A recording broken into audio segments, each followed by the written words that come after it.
Russia expanded its offensive to western Ukraine on Sunday, firing missiles near the city of Lviv and hitting a large military base close to the Polish border, reportedly killing dozens of people as the war draws closer to NATO's front line. The attack came the day after the Kremlin threatened to attack Western weapons shipments to Ukraine. As the invasion runs into its third week, the northwest city of Lviv has largely been spared from Russia's relentless armament. U.S. journalist by Russian attack near Kyiv. Ambulances are seen traveling to and from the Yavoriv military facility on March 13, 2022 in Novo Yavorivsk, Ukraine. The picturesque city has instead become ground zero for displaced Ukrainians. Hundreds of thousands of them have flooded into the city in search of relative safety, with many using it as a stopping point before making their way to the Polish border about 70 kilometers away. But Russia's war is moving closer to the cultural hub, firing more than 30 missiles at Yavoriv military training ground on Sunday, according to Lviv's military administration. What it looks like when 2.5 million people flee a country at once. Located between Lviv and the Polish border, the military base has held joint drills with NATO and Western military personnel, including the United States. A witness, who was on the base when the strike happened, told CNN of hearing a sudden clap from a shelter, adding that the explosion craters were 10 meters deep and there are fears people are under the rubble. Local authorities say 35 people were and 134 injured at the military base, in what Ukraine's Minister of Defense Alexei Reznikov described as a terrorist attack on peace and security near the EU-NATO border. Albanese opens up in revealing 60 Minutes interview. A patient is assisted by medical staff as he arrives at Novo Yavorivsk District Hospital on March 13, 2022 in Novo Yavorivsk, Ukraine. There were no reports of foreign nationals among the casualties so far, say Ukraine defense officials. The strike came the day after Russia armed an airport in the northeastern city of Lutsk, only 70 miles from the Polish border. United States National Security Advisor Jake Sullivan told CNN that the strikes on Lviv were a sign that the war was not going to plan. Russian President Vladimir Putin is frustrated by the fact that his forces are not making the kind of progress that he thought that they would make against major cities, including Kyiv, that he is expanding the number of targets, that he is lashing out, and that he is trying to cause damage in every part of the country, Mr. Sullivan said. A woman on a Lviv-bound train cries while she bids goodbye to a man in Kyiv, Ukraine, Saturday, March 12, 2022.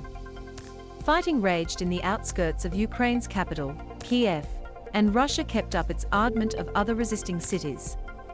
American journalist reported. Heavy fighting continued Sunday, with Britain's Ministry of Defense saying Russia was attempting to envelop Ukrainian forces in the east of the country as it advanced from Crimea westwards towards Odessa. Russian troops continue to focus on the capital Kyiv. Ramzan Kadyrov, the pro-Kremlin leader of Russia's Chechnya region, reportedly told Russian soldiers outside of Kyiv that the key task is to seize the capital, Russian state news agency Russia 24 reported on Sunday. Brent Renault was a Peabody Award-winning documentary filmmaker, producer, and journalist. Amid a growing civilian toll in Ukraine, American journalist Brent Renault, 50, was by Russian forces in Irpin, on the outskirts of Kyiv, according to social media posts by Kyiv Region Police. Another U.S. journalist was wounded by Russian troops, the police added.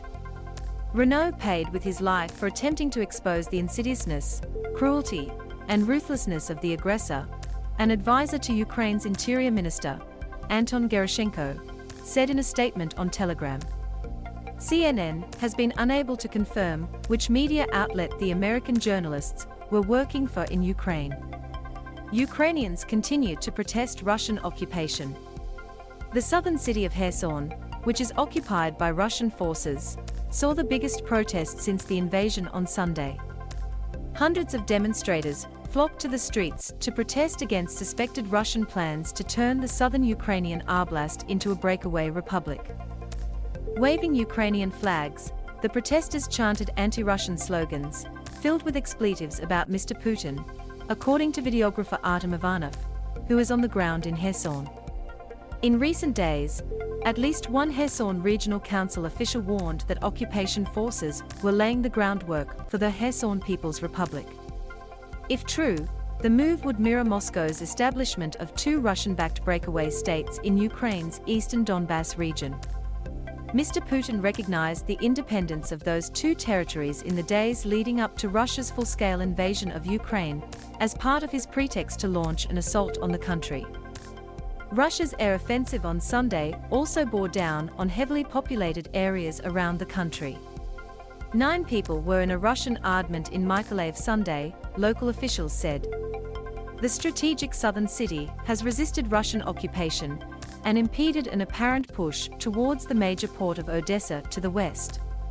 Missiles also destroyed an airport in the western Ukrainian city of Ivano-Frankivsk, while the northern city of Chernihiv was struck for the third night in a row, hitting a high-rise building, the regional head, Vyacheslav Chaus, said.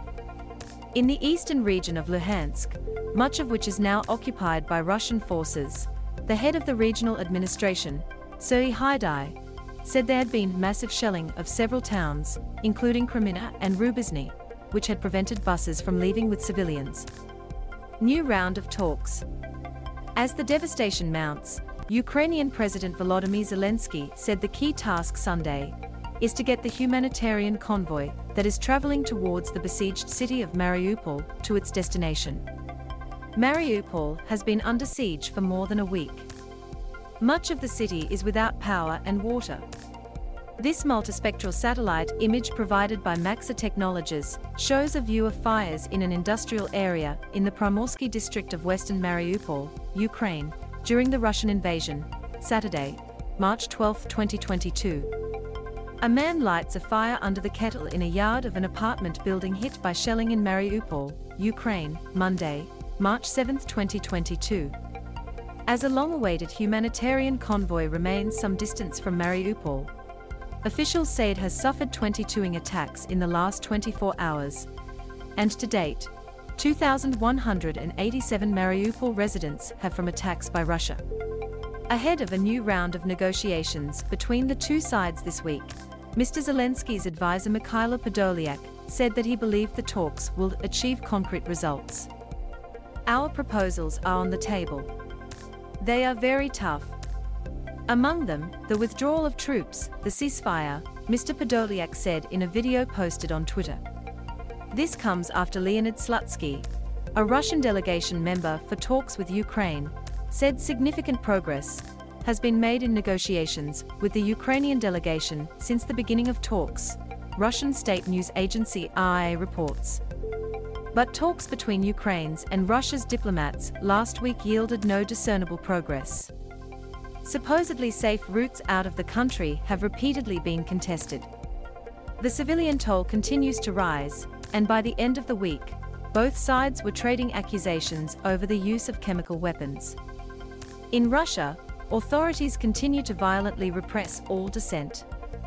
Riot police arrested more than 658 people in 35 Russian cities on Sunday, as the number of those detained grows, according to an independent human rights group, OVD Info. Images of brutal arrests have flooded social media showing people dragged off the streets by Russia's riot police.